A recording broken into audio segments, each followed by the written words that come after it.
მოგესალმებით ძვირფასო YouTube-ის მსმენელებო და მაყურებლებო, დაგიბრუნდით ახალ ვიდეოთი. დღევანდელ ეპიზოდში ვაპირებ წარმოგიგნოთ ის წიგნები, რომლებიც წავიკითხე 2025 წლის ზაფხულში. ჯერ გაჩვენებ წიგნებს, რომლებიც არ წამიკითხავს პირველად, ზოგიერთი მათგანი წავიკითხე მეორედ, ზოგი მესამედ, ზოგი მეოთხედ. ერთ-ერთი მათგანი გახლავთ სტივენ კინგის ის უზარმაზარი ნაწარმოები, რომლის განხილვის ჩაწერას დიდი ხანია რაც მინდა, თუმცა თავი ვერ მოვედი მუღამზე, რომ დავჯერე ჩავიწერო და რა ვიცი. ალბათ ვიზამ როცა იქნება. შემდეგ გახლავთ სტივენ კინგის სიზმარჭერი, მეოთხე წავიკითხე უკვე, გარენკას სიტყვა, ისეთი შელახული არის იგი. ეს იგი ძალიან მყვარს და თქვენ გირჩევთ იმის საკითხს და შემდეგ გახლავთ რობერტ ბლოხის ფსიქოპატი. ესაც თუ არ ვждები მეოთხე წავიკითხე და მისი განხილვა და შემსარხის და შეგიძლიათ გადახვიდეთ და მოусმინოთ. და გადავიდეთ წიგნებზე, რომლებიც პირველად წავიკითხე. პატარა იაღლში მოგვივიდა. ეს გახლავთ ჰარი პოტერის მეხუთე ნაწილი, ჰარი პოტერი და ფენიქსის ორდენი, ყველაზე სქელი ნაწილი ამ სერიიდან.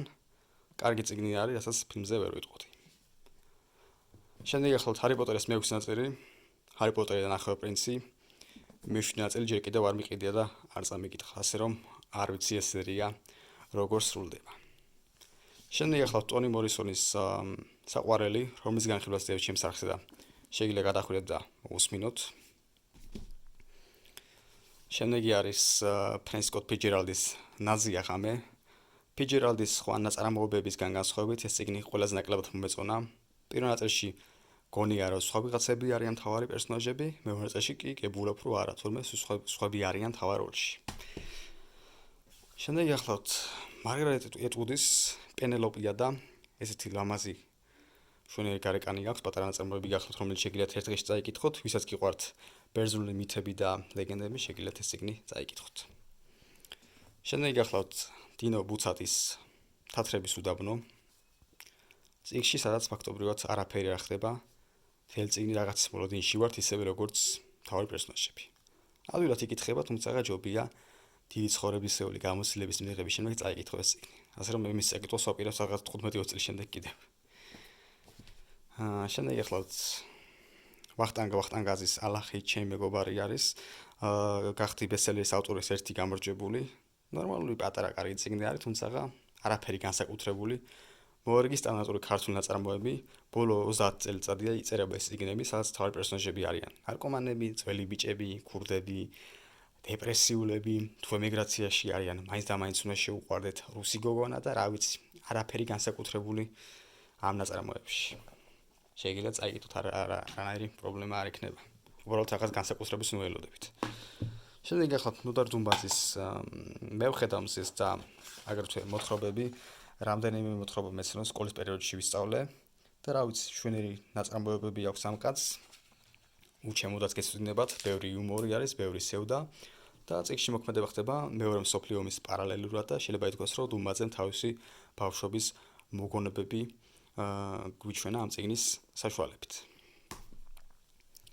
შემდეგ გახლავთ ერიხ მარია რემარკის ნასხების სიცხლე, მოერგის სტანდარტისეული რემარკისეული ნაწარმოები. წიგნის პირველ ნაწილში ხდება მოქმედება სანატორიუმში, სადაც ერთად კურნალობენ შეძლებული ადამიანები, მეორე ნაწილში კი მოქმედება ხდება ევროპის დიდ ქალაქებში, მათ შორის პარიზში. და სტანდარტულად, როგორც მის სხვა წიგნებში, აქაც თავი პერსონაჟები საკმაოდ ბევრ ალკოჰოლს სვამენ.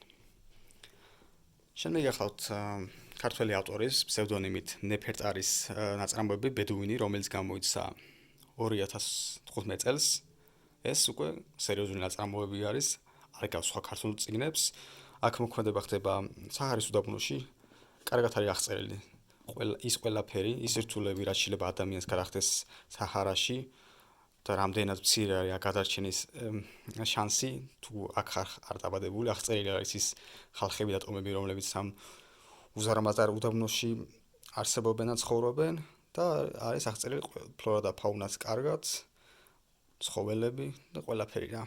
ეს უკა არის თვითონ საჰარა, ის სახელმწიფოები, რომელშიც ეს უდაბნო მდებარეობს და რა ვიცი, გირჩევდით მის საკითხს. ხანდახან მოვიწყდებოდა, რომ ქართულ წიგნს ვკითხულობდი, ისე მაგრა არის დაწერილი. შემდეგ გახლავთ სუადი, ცოცხლად დამწვარი. ეს გახლავთ ავტობიოგრაფიული ნაწარმოები, პალესტინელი გოგონა გვიყვება თავისი ცხოვრების ამბავს, როგორი ტრადიციები არსებობდა მის სოფელში და როგორ დაწვეს იგი მართლაც ცოცხლად და შემდეგ ფრანგმა მის სინორმა გოგონამ გადაარჩინა და ჩაიყვანა ევროპაში, დღეს იქ ცხოვრობს ქმართან და შვილებთან ერთად და რა ვიცი, კარგად არის აღწერილი ყველა ის სასტიკე, რაც კი არსებობს მუსულმანურ ქვეყნებში და მათ სოფლებში. შემდეგ ახლავთ ლეილა, იძულებით გათხოვილი, ერთ და იგივე სტილის ნაწარმოები ახლავთ ორივე, ეს ავტობიოგრაფიული არის. ეს გოგონა არის წარმოშობით მაროკოდან, თუმცა ცხოვრობდა და დიდებულობით ცხოვრობს პარიზში და მას მოუწია ოჯახთან და მუსულმანურ ტრადიციებთან დაპირისპირება. მოკლედ ორივე საკმაოდ კარგი და მძიმე ნაწარმოები არის, კარგად გვაცნობს ყველა ის სასტიკეს, რასაც ფანატიკოსი მუსულმანები ჩადიან. და ცოტა შორის არჩევენ ვართ მაგათან ძალიან შორს. ზოგიერთი ჩვენი ქართული ფანატიკოსიც თავისუფლად გაუწევს მუსულმანებს კონკურენციას. შემდეგ ახლავთ ნინო ხარატიშვილის ჩემი საყვარელი ორეული. ეს ავტორი ცხოვრობს გერმანიაში და მთავარი პერსონაჟებიც არიან გერმანულები. წიგნის ბოლო ნაწილში ხდება მოქმედება უკვე საქართველოში და რა ვიცი, ეს ყავს თხრობელი, პირველ პირშია დაწერილი და ზოგადად როდესაც ასე არის ნაწარმოები დაწერილი პირველ პირით, რაც არ უნდა პერსონაჟი იყოს, მაინც აღერხებს რომ კითხვის შეყვაროს თავი. მაგრამ ეს იშვიათი გამონაკლისი იყო, როდესაც მე პერსონაჟი შემზიცხლდა და დღემდე სულს მას ყავდა ანგელოზივით შვილი, ანგელოზივით ქმარი და მაინც უღალატამად და თან აპრავებდა ამ ყველაფერს ძალიან უაზრო და აბსურდული მიზეზებით და რა ვიცი. ცუდი პერსონაჟი გახლავთ იგი. შემდეგ ახლავთ ჰარუკი მურაკამი.